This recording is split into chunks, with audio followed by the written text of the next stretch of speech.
Bonjour tout le monde, nous sommes sur le plateau de Vitamine B et nous vous accueillons dans cette émission pour parler de la Bible. Mon invité du jour, c'est Karine Wallen. Bonjour Karine. Bonjour Sylvain. Est-ce que tu pourrais te présenter en quelques mots pour ceux qui ne te connaissent pas? Oui, alors je suis suisse, je suis mariée, nous avons 2 enfants qui ont 23 et 21 ans, qui sont maintenant plus à la maison. Voilà. Donc on apprend à vivre plein de belles choses de nouveau ensemble en couple. Et puis je suis enseignante spécialisée. Et puis j'ai toujours à cœur la louange et puis aussi une sorte de ministère, si on peut dire comme ça, auprès des femmes. Voilà. Donc c'est assez varié, j'imagine que tu ne t'ennuies pas. Non, c'est vrai, mais j'aime beaucoup ce que je peux faire. Voilà. Et tu aimes bien faire des choses variées, justement différentes, autant de la musique que de l'enseignement? Oui, j'ai cette chance de pouvoir de temps en temps faire l'un ou l'autre. Et puis à chaque fois, je suis assez reconnaissante de pouvoir partager ce qu'il y a en moi. Parce que oui, je trouve que c'est tellement beau de pouvoir aussi partager ce qu'on a reçu. Donc c'est quoi que tu as reçu? Une formation, un travail ou quelque chose de plus, tu as l'impression? Je crois que j'ai reçu la foi. Ouais. Je crois que c'est un cadeau d'avoir la foi. Et j'ai cette foi et j'aime mon Dieu. Et je crois à l'œuvre de Jésus-Christ. Et je crois qu'on a besoin d'un sauveur aujourd'hui. Et je sais qu'il a sauvé ma vie et que je l'aime. Donc toi, tu l'as reçu. Est-ce que tout le monde peut la recevoir aussi ou tu es une exception? Heureusement pas. Non, c'est ça qui est tellement beau et c'est ça aussi qui est terrible, c'est qu'on n'a rien à faire. Ouais. On doit juste croire. Et c'est pour ça que c'est difficile pour beaucoup de gens aujourd'hui parce qu'ils aimeraient gagner le fait de pouvoir être sauvés. Et aujourd'hui, non, Jésus nous dit, j'ai tout fait. Ouais. À la croix, j'ai tout accompli, tu dois juste croire en mon œuvre. Donc tu aimes partager cette histoire en fait? Oui, ouais. Exactement. Et tu as souvent l'occasion d'en parler avec des collègues, des camarades, des amis? C'est vrai que j'essaye de le faire avec délicatesse. Ouais. J'essaye, Dieu nous demande d'être sel et lumière. S'il y a trop de sel, c'est pas bon. S'il y a trop de lumière, on est ébloui. C'est ça. Et j'essaie juste de le faire à mon niveau, principalement aussi dans le collège où je travaille, simplement aimer les gens autour de moi. Et ça, c'est déjà un immense défi, j'imagine. C'est un défi où c'est vrai que chaque matin, je demande son aide. C'est vrai que je sais que je ne peux pas aller au-delà de mes forces humaines. Et si je peux le faire, c'est parce que j'ai son esprit qui vient et qui m'aide à le faire. Donc, quand tu dis « je demande son aide », c'est une formule, c'est comment que ça se passe? Oh, c'est très très simple. Ouais. Je prie, c'est-à-dire je parle à Dieu et je lui demande simplement de m'aider aujourd'hui à être et à faire le plus proche possible de ce qu'il a, lui, prévu pour moi pour la journée. Ouais. Et en plus de la prière, tu lis la Bible, tu la connais un peu? Oui, alors c'est vrai que le matin, je prends un petit temps, mais chaque matin, j'aime prendre un temps, lire, et puis je prie généralement en fonction aussi de ce que j'ai reçu, du verset du jour. Voilà. Et puis généralement le jeudi, qui est mon jour de congé, je prends un peu plus de temps pour approfondir et puis un peu apprendre de nouvelles choses, j'espère, de qui est Dieu. Voilà. Alors tu as choisi aussi un verset à partager avec nous, oui. Tu peux nous le citer? Oui, dans Apocalypse 2, au verset 15. Alors, il est écrit... Ou verset 17, pardon. Ouais. À celui qui vaincra, je donnerai de la manne cachée, je lui donnerai un caillou blanc, et sur ce caillou est écrit un nom nouveau, que personne ne connaît, si ce n'est celui qui le reçoit. C'est un verset un peu mystérieux. Dieu nous donne des cailloux. C'est pas le petit pousset. Ah non, c'est vrai. Mais si tu permets, avant de pouvoir aller plus au profond, oui. Je voulais juste contextualiser d'où ça vient. Oui, en fait, il faut qu'on comprenne. On trouve ce verset dans le dernier livre de la Bible. Oui. Nous, on l'appelle en français Apocalypse, mais en fait, c'est vraiment le livre de la révélation. Ça. Et puis, c'est là où Dieu il nous explique encore des choses pour la fin des temps, et encore mieux pour après la fin des temps. Oui. Et en fait, qui a écrit? C'est Jean, l'apôtre Jean. Il l'a écrit sur l'île de Patmos, parce qu'à un moment donné, il y avait plein de problèmes avec les Romains, et les Romains l'ont mis en exil, comme en prison, sur cette île. En se disant, au moins, il ne va plus faire d'esclandre. Lui, les églises, elles ne vont pas continuer de grandir, puisqu'il sera seul sur son île. Il ne va plus nous embêter. Exactement, comme abandonné. Voilà. Et je me suis dit, oulala, Jean était le disciple que Jésus aimait. Et il a eu un ministère magnifique. Même après le départ de Jésus? Exactement. Il a continué, en fait. Et il se retrouve tout seul sur cette île. Ouais.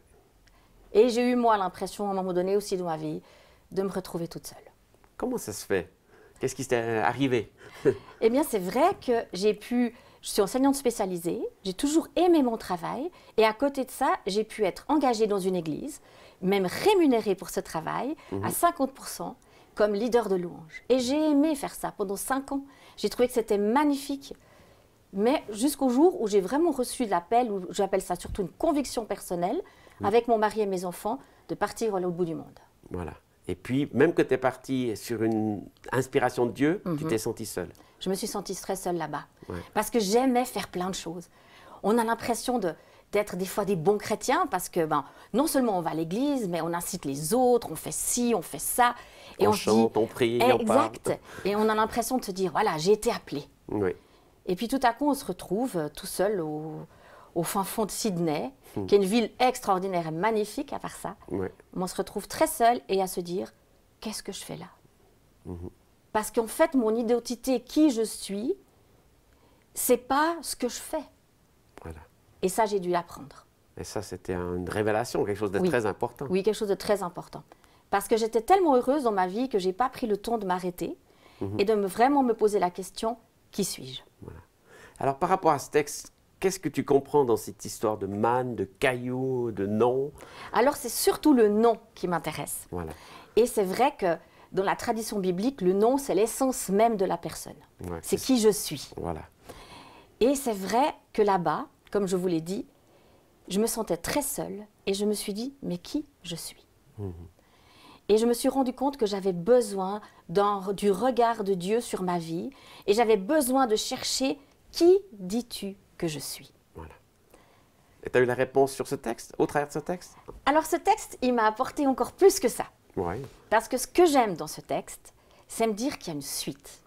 C'est-à-dire qu'aujourd'hui, je suis Karine, élevée dans cette famille, et puis j'essaye de plus en plus d'être proche de ce que Dieu avait dans son cœur quand il m'a créée. Et c'est ce que j'essaye.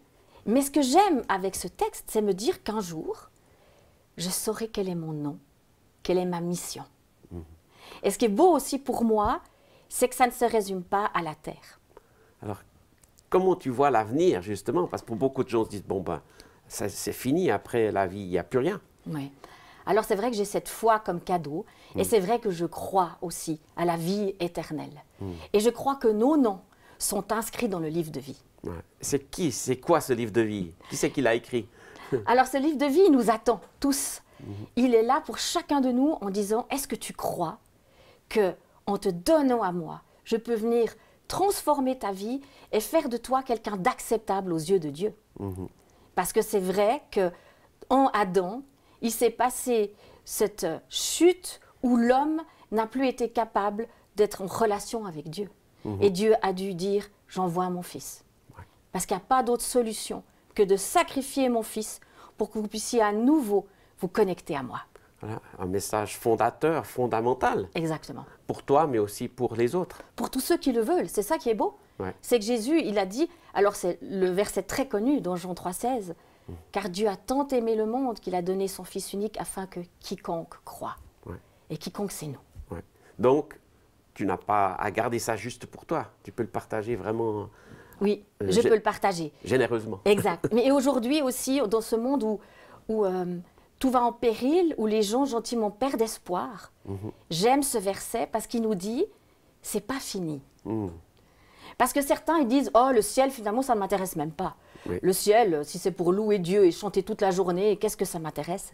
Alors oui, je pense qu'on chantera, mais on ne va pas faire que ça. Et on aura des missions, des choses à vivre pour le louer, mais pour être heureux ensemble. Voilà. Parce que le ciel, c'est l'Éden dans son côté initial.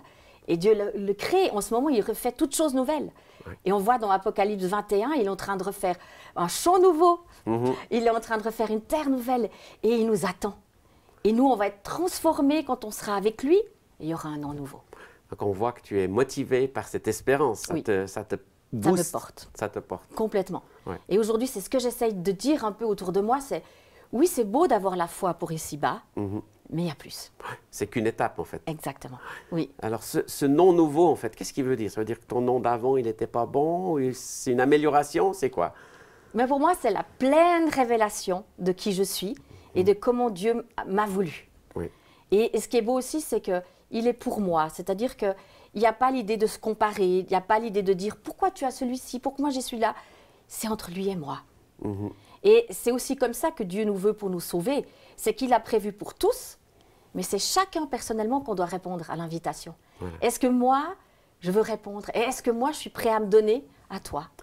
Donc, ce n'est pas Dieu qui nous choisit, c'est nous qui choisissons. C'est dans quel sens? On connaît tous le beau chant de Sylvain qui dit « Tu m'as choisi, je t'ai choisi ». Et c'est vraiment ça. Pour moi, c'est une réciprocité. Je pense que quand Dieu a créé le monde, il nous a créés à lui. Ouais. Et il nous voulait tous. Voilà. Et puis aujourd'hui, c'est à chacun de nous de répondre à cet appel. Est-ce que je viens? Est-ce que je veux? Parce qu'aujourd'hui, il y a beaucoup de gens qui ne suivent pas forcément cette voie-là, qui décident de faire autrement. Qu'est-ce que ça provoque en toi? Ça suscite? Disons qu'aujourd'hui, on n'a pas compris combien Dieu nous aimait. Ouais. Pour moi, la clé, c'est l'amour. Et même parmi les chrétiens, souvent, on voulait que les gens qui aillent à l'église, ce soient des gens bien qui aillent à l'église. Alors qu'en fait, on oublie que l'église, elle est pour tous. Et que c'est dans l'amour que Dieu nous donne et dans l'amour qu'on comprend qu'on va devenir meilleur. Donc c'est Dieu qui va faire ce miracle à quelque part, Oui. mais on a aussi notre part à jouer. Exactement. Moi, je pense que c'est tout à fait juste. Je pense que notre part à faire est dire « Sers-toi de moi. Je suis pour toi. Ouais. » Et puis, on dit à Dieu « Vas-y, prends-moi, fais quelque chose avec moi. » Et là, c'est là où peut-être certains ont un problème en se disant « Mais qu'est-ce que Dieu va faire de moi? Il va m'envoyer à l'autre bout du monde, j'ai pas envie. Ah, c'est pas faux. Quand j'étais petite, on disait on va être missionnaire en Afrique. Ouais. J'aime pas les araignées. On va Sydney pour les araignées. Hein. Voilà. Non, mais je crois que ce qui est tellement beau, c'est qu'on est missionnaire là où on est. Et puis ce terme, on doit faire attention. On est juste des porte-paroles. Puisqu'on parlait de la parole, justement. Ouais. On essaye d'incarner cette parole et de dire aux gens, mais Jésus nous aime. Il nous aime tellement, si vous saviez à quel point. Ouais. Donc tu crois vraiment au fait qu'on est tous différents, uniques? Ah oui. Et c'est ça que je trouve complètement beau. Et c'est aussi pour ça le nom. C'est qu'il y aura quelque chose juste pour lui et moi. Et à la fois, il nous aime tous la même chose, mais à la fois, c'est nous qui pouvons aussi créer cette relation d'amitié avec lui. Donc le nom, c'est l'identité. Complètement. C'est lui qui a décidé nos dons, nos capacités? Oui, je pense qu'il a mis ça en nous, et puis qu'il attend que sur Terre, on essaye d'écouter aussi ce qu'il a placé en nous, sans forcément toujours d'avoir des grands signes, comme parfois certains attendent. Oui. Qu'est-ce qu'il y a en moi? Qu'est-ce qui me fait vibrer? Qu'est-ce que j'aime faire sans m'arrêter? Ah, c'est ça. Et c'est ça pourquoi il m'a créé. Et Dieu va se servir de toi avec ce que tu as reçu en fait. Exactement. C'est ce que tu as expérimenté. C'est ce que j'ai expérimenté. Et c'est vrai que c'était pas évident pendant un temps de rien faire. Parce que là, tout à coup, on se dit, oulala, est-ce que Dieu veut encore m'utiliser? Et je crois que Dieu, il veut nous utiliser déjà rien que dans une relation avec lui. Ouais. Il nous aime tellement qu'on n'a pas besoin de faire pour lui. Il veut juste qu'on soit à lui. C'est pas un Dieu qui demande la performance, Non. les résultats, les statistiques. Exact, Ouais. exact. Il peut nous donner du succès dans ce qu'on fait. Oui. Et il le fait parfois, pas toujours. Mais ce qui est tellement beau, c'est de se dire, cette relation que j'ai avec lui, je veux la garder. Et je vais en faire quelque chose. Donc finalement, c'est la confiance que tu as en lui et lui en toi. C'est réciproque aussi. Oui. Disons que pour moi, j'ai dit toujours que c'est mon meilleur ami. Je ne suis pas la meilleure des amies, mais il est mon meilleur ami. Et ton mari n'est pas jaloux? Heureusement pas. Non, parce que je pense que c'est une petite phrase d'enfant qui disait « Plus j'aime Jésus, plus je t'aime ». Et je crois que ça, c'est ça. C'est lui qui renouvelle en nous le vouloir et le faire et l'amour qu'on a pour les uns et les autres. Et donc ton mari, il est aussi dans la foi, il accepte ce que tu vis et ce que tu choisis. Oui, oui. Mon mari ne vit pas forcément sa foi toujours comme moi. Oui. Et c'est aussi très intéressant de voir qu'on est différents, qu'on a différents appels. Mais je sais qu'il aime Dieu comme moi. Voilà. Donc c'est ce qu'on peut dire à tous ceux qui nous suivent. Oui, Chacun a une place dans ce royaume. oui. Chacun a une place, et une place privilégiée. Ouais. Et c'est ça qui est tellement beau, parce que déjà ici-bas, il y a quelque chose pour nous, mais il y a encore mieux pour après. Voilà. Et c'est ça qu'on va laisser à tous. Hein. Exact. On aimerait vous encourager à prendre cette espérance, à la saisir, à se dire c'est pas fini.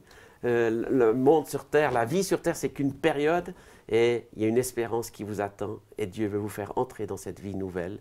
Il a écrit vos noms dans ce livre et il vous accueille.